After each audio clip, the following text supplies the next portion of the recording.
Lisa Nandy says Corbyn's Labour would have deserved to die. This is day 628 of the Labour right still talking about Jeremy Corbyn instead of focusing on holding the Tories to account.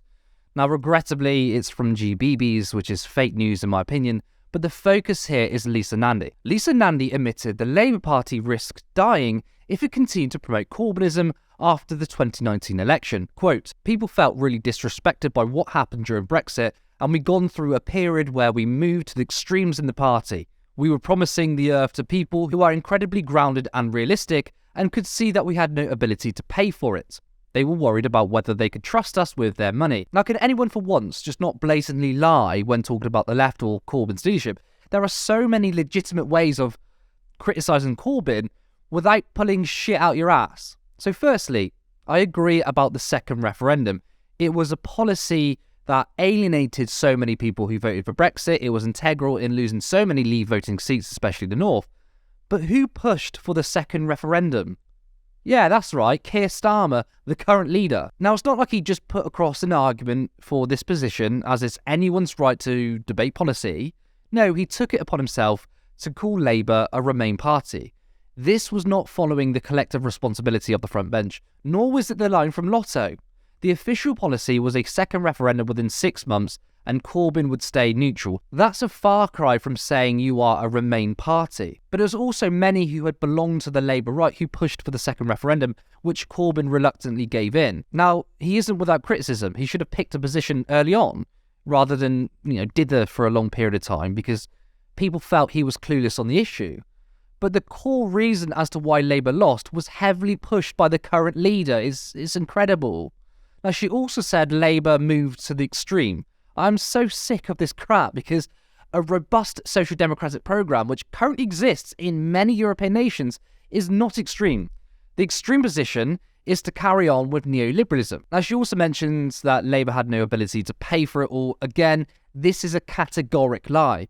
Both in 2017 and the 2019 manifestos were fully costed. Neither of the Conservative manifestos were. Ed Miliband's 2015 manifesto wasn't costed. But the focus is always, of course, on Jeremy Corbyn, the only fucking leader who had a costed plan. The policies are supported by the public. Investment, public ownership, higher taxes on the rich. So Nandy is essentially saying the voting public is extreme. The Labour right are completely out of touch with ordinary people. Now, she goes on to talk about Novichok. Nandy said a big turning point for her was the Novichok attack. After the poisoning in Wiltshire, Jeremy Corbyn questioned the evidence that Moscow was behind the incident. When we had the attack on the streets of Salisbury from the Putin government, people really thought that we were siding with Putin over the British people. It was horrendous. I thought if we go into the leadership contest saying we got it all right, Corbyn 10 out of 10, Brexit 10 out of 10, then we just need to plough on and do more of the same, then I thought that would be the end of the Labour Party.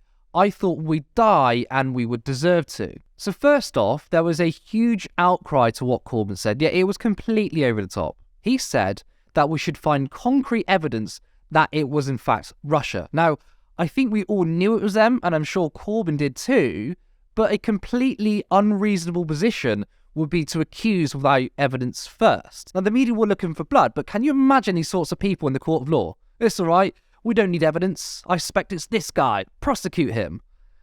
Corbyn was just being diplomatic, logical. It's insane that just because he didn't want to jump on the bandwagon of Russia, Russia, Russia, without hard evidence, then he was a Putin apologist. Now, I do agree with what Nandy said in terms of it being a turning point, because that certainly was the beginning of the end for Corbyn. Now, maybe he should have just followed the wind and blamed Russia, said what the media commentariat wanted. Labour had a real prospect of getting into power. Why not just lie a bit, play the game, and maybe, just maybe, he could become Prime Minister and implement all the good policies in the manifesto. But that's just not Corbyn.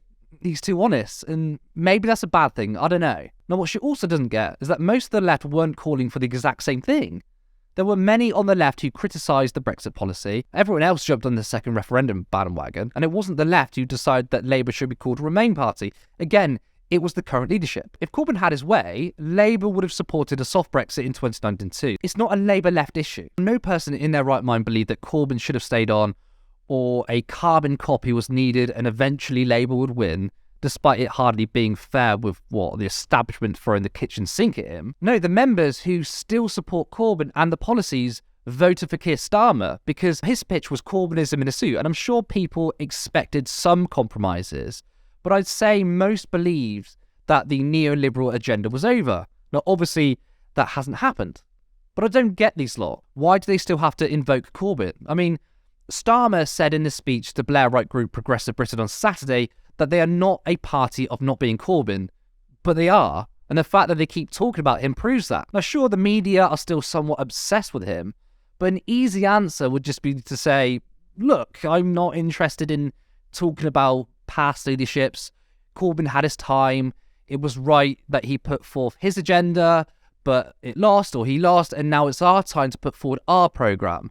Let's stop talking about the past. I'm focused on the future and winning. How hard would that be? That's pretty easy, and actually that would be a very fair comment. But no, Labour MPs still find the time and energy to bash the left, and it's incredibly boring.